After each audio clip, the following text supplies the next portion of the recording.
do today. We're gonna learn and play, sing a song and pray. That's right. God really loves us.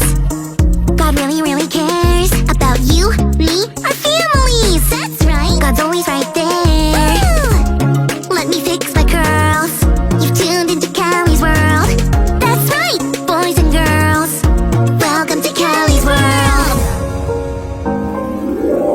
Hey everyone, I have the coolest story of ever to share with you tonight. Time for bed, Callie. Okay, Dad.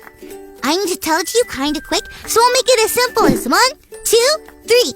Okay, 1. My dad and I were driving home from Ninja Warrior practice, which was so fun. Yeah, hiya! Okay, Callie, focus. Okay, 2. Out of nowhere, a big owl swooped whoosh right in front of the car, and my dad had to put on the brakes fast. And we both watched the owl fly to a tree and land plop on a branch right above us. 3. I was like, Dad, can we please get out and look? And my dad said yes. We got out and looked at the owl, and the owl looked at us. So we kept looking at it, and it kept looking at us. 4. We had a staring contest with an owl. Oh, I guess it was as simple as 1, 2, 3, 4. Anyway, now that we're home, I have some questions. I wonder, is that owl still out there? Maybe it was flying above our car the whole way home, protecting us from the sky. Maybe it's a super owl, and it just wanted us to know it was there. That's why it swooshed down in front of our car. I wonder. I love asking questions about things sometimes. Do you ever wonder? I'm gonna keep wondering while we check out our Bible story. It's time for today's Bible story, and it comes from the book of Genesis, chapter 39. Joseph was a man who loved God very much. He obeyed God in every situation, and Joseph got into some pretty hairy situations. Now, we already know about the whole bros trading him for money thing. That wasn't cool. But God was watching over Joseph, and even in that situation, Joseph did very well. He became one of his master's most trusted servants. That was until his master's wife told a lie about Joseph. That wasn't cool either. She made up a story about Joseph that his master believed. So Joseph found himself locked up in prison. It was another hairy situation, but God was watching over Joseph even then. So even in prison, he did very well. Soon, he was put in charge of all the other prisoners. It just so happened that the Pharaoh, basically the king of Egypt, got mad at the royal cupbearer and baker and threw them into prison with, guess who? Yep, you got it, with Joseph. Then one night, they both had dreams they couldn't understand. But God gave Joseph a special gift of knowing what dreams meant. For the cupbearer, his dream meant good things. He dreamt about a vine budding with big, delicious grapes. In his dream, he squeezed the grapes into a cup and served them to Pharaoh.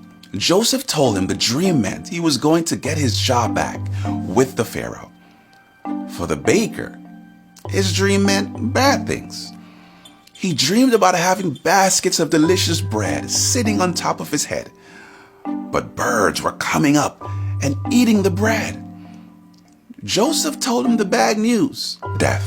Everything that Joseph said about the dreams came true. Joseph spent 2 more years in prison, but God was still watching over him. Then Pharaoh had 2 dreams that Pharaoh couldn't understand. Suddenly, the cupbearer remembered Joseph and told Pharaoh about him. Joseph was brought to the Pharaoh, and he told Pharaoh what his dreams meant. Now, Pharaoh's dreams were crazy. In one of them, 7 skinny cows ate 7 fat cows. And in the other dream, 7 small dying bushels of wheat ate 7 large, healthy bushels of wheat. Joseph told Pharaoh that the dreams meant that they would have 7 years of a lot of food and 7 years of very little food. So, what they should do, they should get ready for the 7 bad years by saving up food during the 7 good years. Pharaoh was so thankful that he put Joseph in charge of the palace. Soon Joseph would be the 2nd most powerful person in Egypt. It was a long journey for Joseph, with a lot of hairy situations. But his story reminds us that no matter what, God watches over us.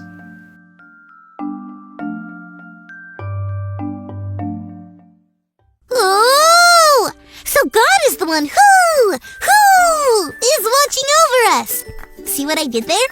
I guess all this talk about owls has me hoo-hoo-hooing. Can you sound like an owl? Try it with me. Hoo!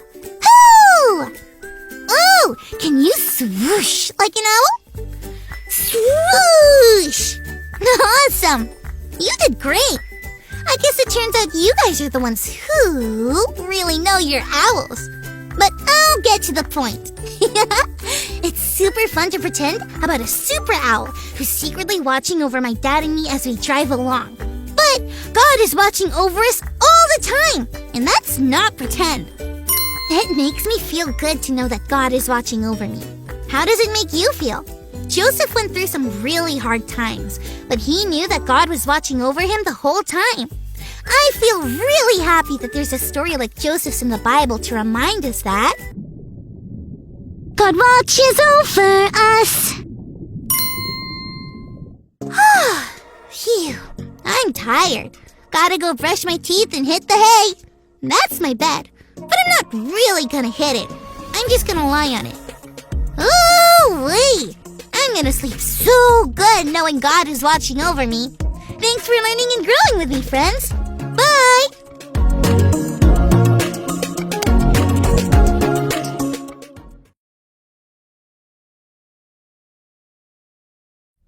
Psalm 42:8.